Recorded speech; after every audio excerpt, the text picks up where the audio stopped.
Buat kalian semuanya yang sedang mencari token dengan utility yang kuat ya, atau best project yang nyata ya, saya saranin kalian adopsi kedua token ini ya, KLG token ya, dan BCL token. Best project dari kedua token ini adalah Pulau Katanglingga. Developer dari kedua token ini atau dari kedua project ini adalah owner langsung dari Pulau Katanglingga, teman-teman. Kedua proyek ini juga didukung langsung oleh pejabat-pejabat dan orang terkenal di Indonesia, teman-teman. Salah satu dari token ini, teman-teman, sudah bisa di staking dengan APY yang tinggi ya. Jadi tunggu apa lagi? Silahkan join, teman-teman, link di deskripsi. Oke, welcome back to my channel. Semoga sehat dan sukses selalu buat kalian semua yang sudah subscribe dan like video ini. Dan buat teman-teman di rumah yang dalam keadaan kurang enak badan atau dalam keadaan sakit, saya doain cepat sembuh, teman-teman. Biar kita bisa trading dan trading bareng lagi tentunya. Oke, langsung saja, teman-teman. Jadi saya mau bahas launch ya, terkait pembakarannya, terkait target $1 itu yang semakin dipush, teman-teman ya, semakin dikejar sama mereka. Bagaimana bisa $1 lah ya, kalau bisa tahun ini sih ya, amin ya. Kalau bisa tahun ini, amin ya, semoga saja. Tapi ke $1 itu nggak gampang, teman-teman ya, karena supply dari launch sejak deep pack USDC-nya ya menjadi banyak kira-kira itu, karena minting ya. Sebelum saya lanjut, seperti biasa saya mau update market dulu, teman-teman. Di sini Bitcoin masih bertahan di 27.000 ya, kayaknya akan turun lagi sedikit ya, kelihatan sekali karena dibuang terus nih. Tepatnya koreksi untuk hari ini ya, per video ini dibuat 0,92% ya, tepat harganya $27.052.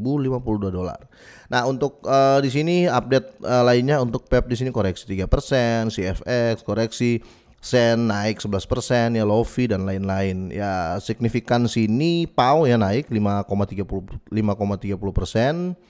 Apalagi nih yang naik nih, XRP lumayan ya 0,38, Luna 3,61 ya. Nah, paling tinggi di sini, teman-teman ya, saya lihat Lunch ya. Selain Lunch sama apa ya, sama Lunch sama Sen ya, naik cukup tinggi ya di sini. 6,94% ya untuk kenaikan dari launch. Ini saya ambil time frame 1 hari. Kalau saya ambil time frame 4 jam, nah ini dalam 4 jam terakhir per video ini dibuat, dia barusan diserok. Tapi biasanya kalau sudah ketemu support ini penolakan di atas ini, teman-teman ya. Ini penolakan. Jadi cuma shadow ya. Jadi dia sampai di situ nggak diterima ya, akhirnya dibuang balik. Kira-kira gitu, teman-teman ya, untuk penjelasan simpelnya. Oke, kita langsung ke beritanya ya, terkait untuk pembakarannya ya. Ini berita kalau saya nggak salah kemarin ya, tapi saya baru update ya. Translate dulu, teman-teman, dan inilah penjelasannya ya. Proposal Terra Classic baru ya, visi akhir untuk launch ke $1 lebih ya. Berusaha untuk mengembalikan pajak pembakaran Edward Kim, karena ada mereka buat project ya, Edward Kim Burn kalau saya nggak salah ya. Oke, validator Terra Classic berusaha membawa launch ke $1 dengan memberikan tarif pajak pembakaran 1,2%. Wow, ini besar, ini tinggi ya, biasanya kan 0, ya kan. Yang sebelumnya diperkenalkan oleh Edward Kim ya, memang niat banget ini Edward Kim untuk bikin launch ini meledak ya. Dan ya kami doakan lah ya sebagai holder launch ya, semoga tujuannya Edward Kim ini terrealisasi ya, biar bisa kaya ya kan. Amin. Oke, Terra Classic atau launch masih jauh untuk mencapai target harga $1. Benar, makanya dari awal saya bilang ini agak susah ya, agak nggak bisa cepet ya, bukan susah, nggak bisa cepet. Dan ini yang diinginkan komunitas ya, yang diuraikan dalam rencana revitalisasi yang sedang berlangsung. Akibatnya beberapa proposal yang bertujuan untuk mempercepat proses revitalisasi telah muncul ya, dengan yang terbaru datang dari Christopher Harris, operator validator Jesus is Lord ya.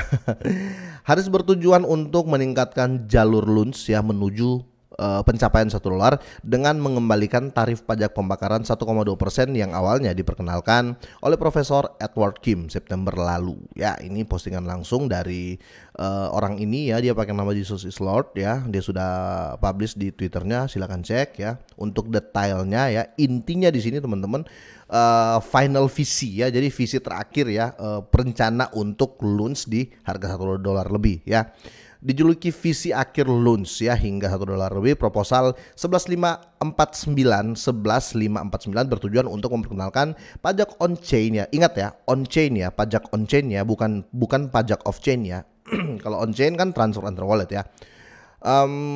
Mengalokasikan 1,2% untuk pembakaran dan 0,3 untuk pendanaan ekosistem. Betul, masuk sih. Banyak yang komplain terkait supply untuk ekosistem itu, banyak yang komplain ya, banyak komunitas yang komplain, oh kenapa harus dibayar dan lain-lain. Enggak ada yang kerjain soalnya teman-teman ya. Kalau kalian mau kerja gratis ya nggak mungkin kali ya kan.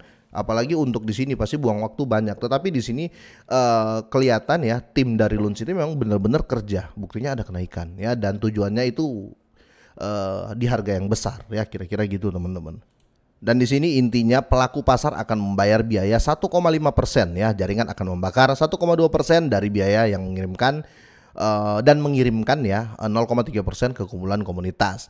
Nah, di sini selain itu proposal tersebut bermaksud untuk membebaskan debts dari pajak on-chain sebesar 1,5% untuk memastikan bahwa utility pada rantai Terra Classic tidak dihentikan.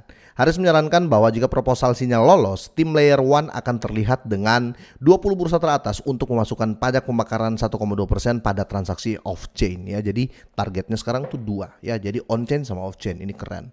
Oke, sebagai insentif ya, itu sebagai insentif. Pertukaran ini akan memberikan kesempatan untuk mengirimkan alamat yang akan masuk daftar putih atau whitelistnya untuk dibebaskan dari pajak on-chain 1,5%. Tapi sama saja teman-teman ya, kalian dapat seperti itu yang ikut whitelist, tapi 0,3% tetap dibuang ke community. Oke, dan di sini proposal pajak pembakaran Lunch 1,2% sebelumnya kita sudah tahu, jadi saya nggak bahas ya. Ini sudah digas dari tahun 2022 sama exchange ya, sama beberapa exchange, dan terutama yang paling banyak itu di Binance teman-teman. Oke, saya ambil dari sini ya. Namun kenaikan pajak membuat pelaku pasar patah semangat yang diharuskan membayar biaya lebih tinggi untuk transaksi Lunch mereka ya. Hal ini mengakibatkan penurunan permintaan dan penurunan volume Lunch. Betul sekali. Ini yang dimaksud CZ kemarin ya, waktu di awal tahun 2023 dia kan sempat komplain jangan terlalu tinggi untuk pajak transaksi ya di off chain ya. Karena kalau terlalu tinggi ya memang banyak yang dibakar kan. Kalau contoh lagi nih ya, kalau pajak transaksinya Lunch itu $5 ya, lebih besar Lunch dibakar. Tetapi orang tuh malas bertransaksi, orang takut bertransaksi ya. Takut dalam arti ya takut rugi ya. Loh, aduh kok tinggi banget nih, yang scalping tiap hari ya kan, yang ngirim wallet satu ke wallet lain tiap hari, merasa ya rugi ya, habis di jalan, habis di fee keuntungannya, kira-kira gitu ya. Itu yang dimaksud CZ ya. Kalau CZ ngomong tuh ya rata-rata dia pakai filosofi Chinese ya. CZ bilang mending sedikit fee transaksinya, tetapi kenceng orang transaksi ya, orang nggak kabur, orang tetap transaksi ya. Itu akan lebih efisien. Nah, tapi di sini terbalik lagi dengan sistem yang dibuat oleh Edward Kim ya dan tim, mereka malah menaikkan lagi teman-teman, dan kita lihat. Tapi kalau kita lihat untuk di harga ini teman-teman ya, ini terjadi pelonjakan besar. Tapi saya rasa ini masih ke bawah ini ya, maaf ya, ini masih ke bawah FOMO kayaknya. Karena kalau ngepam tinggi gini masih ke bawah FOMO ya. Karena beritanya untuk target $1 ya. Saya saranin buat teman-teman semua jangan masuk di harga saat ini dulu ya. Kalau kalian masuk terserah kalian deh ya.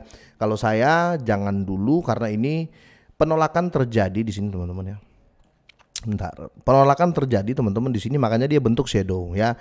Ini berarti tuh gini ya, dia mau jebol ini nggak dapet ya. Nggak dapat, jadi volumenya itu turun lagi teman-teman ya. Ada orang yang nunggu lah di sini ya, ketika dia nyentuh banyak yang TP ya, take profit, kira-kira gitu. Nah, ini orang akan yang masuk di tengah-tengah sini, lihat market kayak ini pasti menjual.